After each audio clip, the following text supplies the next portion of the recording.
Yeah, I'm surprised too. Nicholas J. Fuentes. Now you may be asking yourself, Fuentes, that sounds like a Mexican last name. It is a Mexican last name, but he is a white supremacist, self-proclaimed white supremacist. It's not as if I'm calling him something that he doesn't call himself. I'm saying exactly what he says. He has now gone on record stating something that I never thought I would hear.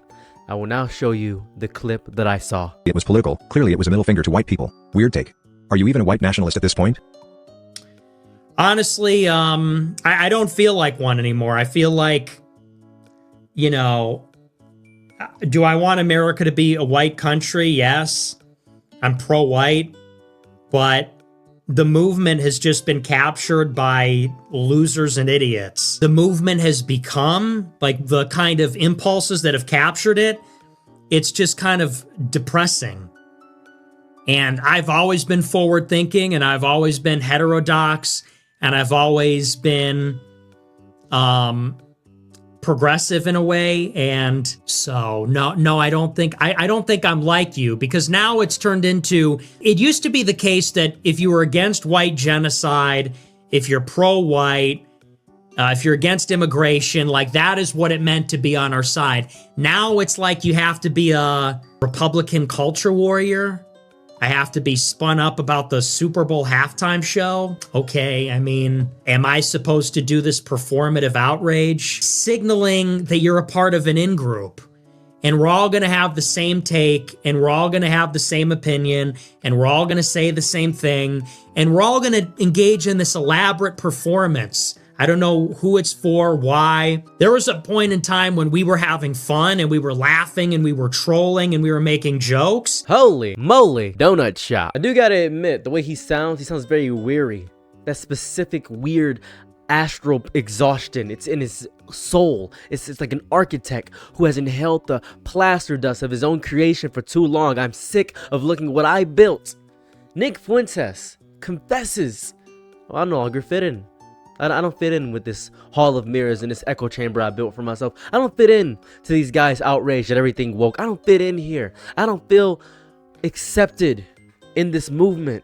Why is that, Nick? My guess is that he's probably tired of the grift, or he may be tapping into his Mexican heritage and love the Hispanic narratives that are being pushed and is confused why there's two separate halftime Super Bowl shows. I'm not quite sure. What I have seen, though, is a lot of people now saying, wait, Nick Fuentes, he can finally be on our side. You ever see this image of Steven Universe talking to Griffin from Berserk? As a matter of fact, you ever see this image of Naruto saying, come over here. You're a good man, Adolf. You ever see those two images, these two that are on screen? Yeah, those images I feel right now with this a little bit here. I think everyone has the capacity to change. I think everybody has the ability and the forthright thought to actually become a better person. I don't want to discredit anybody from growing and becoming a better person. However, he still wants to be a white supremacist. He still wants to be a white supremacist. I was gonna say this was horseshoe theory, is what I was assuming that this was. When you go so far right, you head left, or when you go so far left, you end up heading right. I'll give you two examples of this. Imagine this, if you will. Trans men will never be women. Now, that statement may upset you if you're not listening to me, but I want you to really listen to me. Trans men will never be women. Trans women will never be men. And a conservative may say, that's right, there'll never be that, because I said it with anger in my tone. When you go so far right, you head left. Or when you go so far left, I like black people and dogs the most.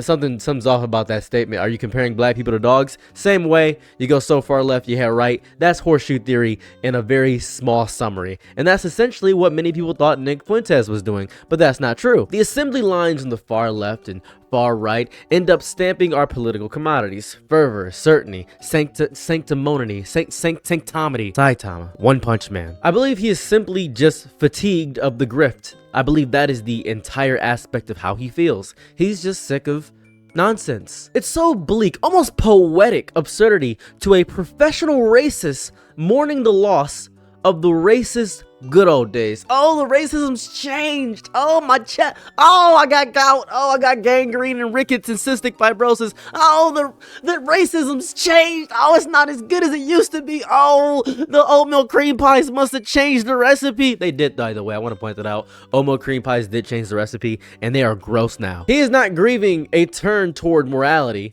He's just grieving the decline in aesthetics. He longs for an era when hate felt like a sharp, subversive insider game, laced with evil and intellectual transgression, where there was variety to the grift. Oh, what repels him now is the movement's vulgar literalism, of the dull, screaming true believers who drained the sly wink from the slogans and turned his curated subversion into a grating, literal-minded roar. It's sad. He's not as racist as he wants to be. The racism doesn't feel as pure, as authentic. It's not the good stuff, you know what I mean? And in the clip, he said that he was progressive. I like that.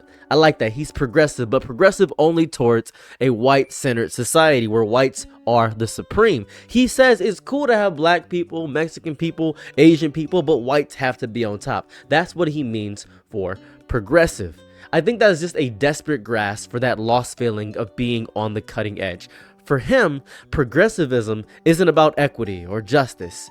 It's the sensation of moving ahead, of agitating, of staying one step ahead of a mainstream he both despises and needs to feel superior to. He wants to be the contrarian for the sake of being the contrarian. When the mob caught up and began chanting his own rhetoric back at him with dead-eyed fervor, well, it robbed him of his special, unique status.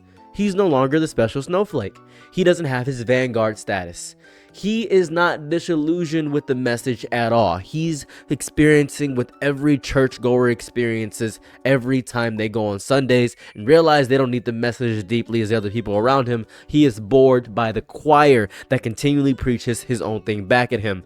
And it's strange to witness. It's so interesting that many people didn't know that Nick Fuentes, his father, is of Mexican descent. I believe he has Italian in there as well, and some other things from a long legacy of how his people have subjugated and destroyed people. Who knows about that? But I know he has Mexican on his father's side, and it's strange to see this contradiction that he can no longer smoothly mythologize, as if saying, hey, guess what, guys? I am a white supremacist. The movement's escalating obsession with racial purity is no longer an abstract construct he can wield. He can't do that.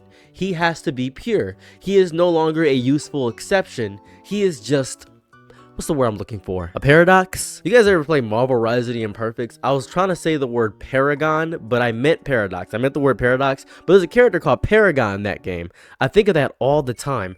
If you never played Marvel Rise of the Imperfects, try find some way to play it. It's a really good game.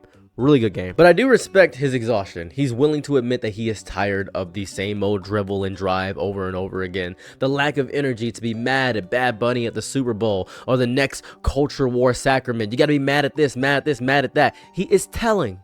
It's telling he's burnt out. The outrage machine demands perpetual fuel, and he finds his tank running on empty. Oh, I'm so sick. So sick.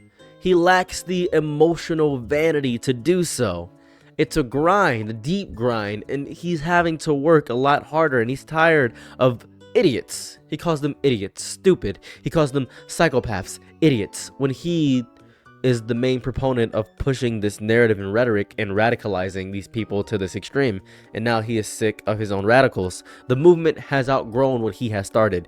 It is interesting. I find it so wildly, vastly, and infinitely curious how Nick is doing this right now. He repeatedly invokes his longevity in the movement. I've been here for 10 years. I know what I'm doing. I've been here for 10 years.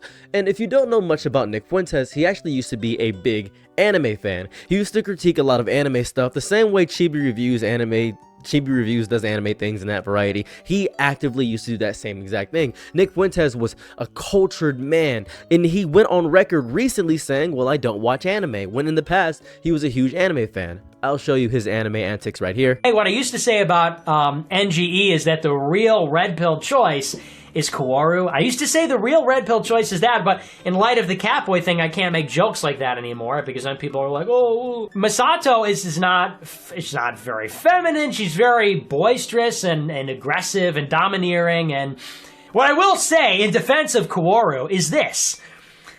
There is something to be said. Not about, look, there is something to be said, because it wasn't homosexual. Not until Rebuild 3, the Rebuild movie, the third one, did it get a little bit weird. What I will say, there is something about the male bond. Now, obviously, Democrats and Jews and homosexuals themselves, this is an important point, have made an attempt to take all male bonding and male relationships and create this gay paranoia, this gay suspicion.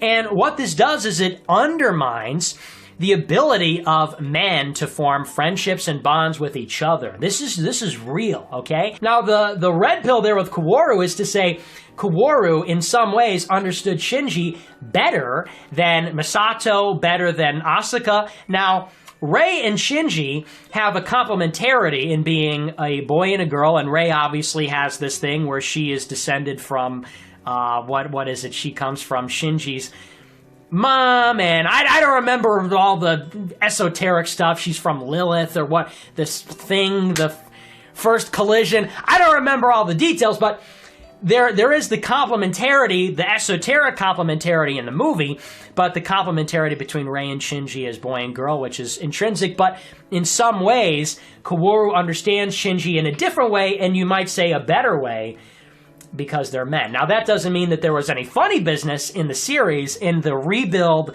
the third rebuild movie, it got a little bit uncomfortable, but that's the red pill there. And I used to say this, it was uncontroversial, and then the Catboy Cammy thing came out, and then it's like, oh, now you can't make any jokes. Now you can't make jokes, even if there's a point to it, even if there's a very prescient point to be made there.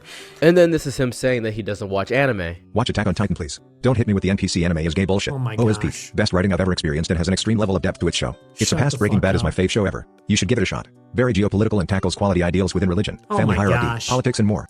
I'm not watching cartoons, dummy. I'm not watching Japanese cartoons. That's just something I'll never do. I'm sure it is very good. I'm not watching Japanese cartoons. It would be mortifying. I'm going to sit here talking about Attack on Titan. It's a cartoon about giant monsters or something.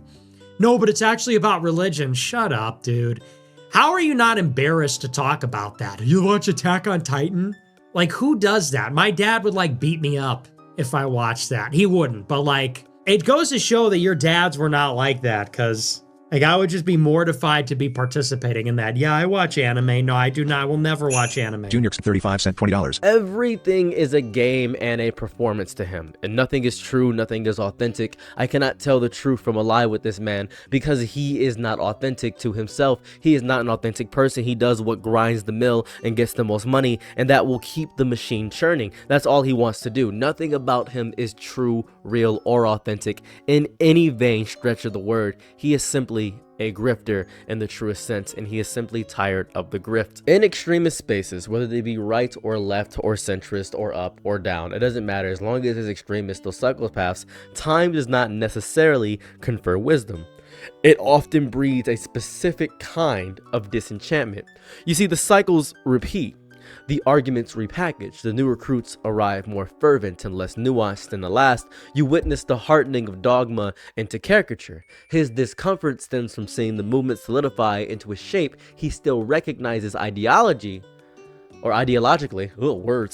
but which no longer offers him the emotional payoff of insider cleverness or rebellious thrill.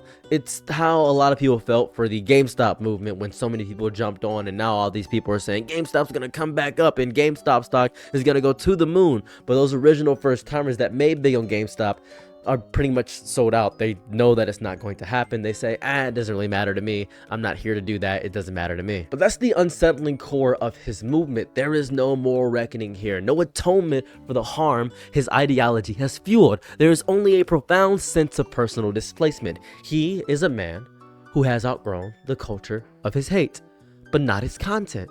He mistakes his own boredom, his own aesthetic dissatisfaction, his own emotional depletion for some central awakening. So I'm tired. Tiredness must mean I am enlightened. The weariness I feel on my soul means I have grown out of this. I have coagulated. I have turned from caterpillar to butterfly into a greater Springfield, into the meadows. I will now seek the nectar of honey that no other person can possibly have. It is the danger of believing you have evolved simply because you've grown tired of the room you built, all while insisting the blueprints were sound. Nicholas Fuentes is the most unauthentic grifter on earth. He is who a lot of people think Charlie Kirk is. But Charlie Kirk, at the bare minimum, at the very bare minimum, at least had something going for him. Despite the fact that Charlie Kirk was a horrible, evil, nasty man, and Nick Fuentes has nothing going for him. He just has reaction on his side, but even that is failing him. He just wants to be the one who gets to leave the table first. That's all he wants to do. And that sucks. Anyways, thanks for checking out my video. Let me know your thoughts about Nicholas J. Fuentes in the comment section down below. Hopefully you enjoyed this video. Hopefully it made you subscribe and want to check out my other content in that variety. That'd be fun. Or if you really like me, you can subscribe to my Patreon, which is in the description and the top comment down below. If not, have a lovely day or night. Enjoy this song. I'm out. Peace. Bye. I'm your Nick and night, be my loyalties low. Happy to try what you need. Your world, I love to live in it. I love the ride when you're free.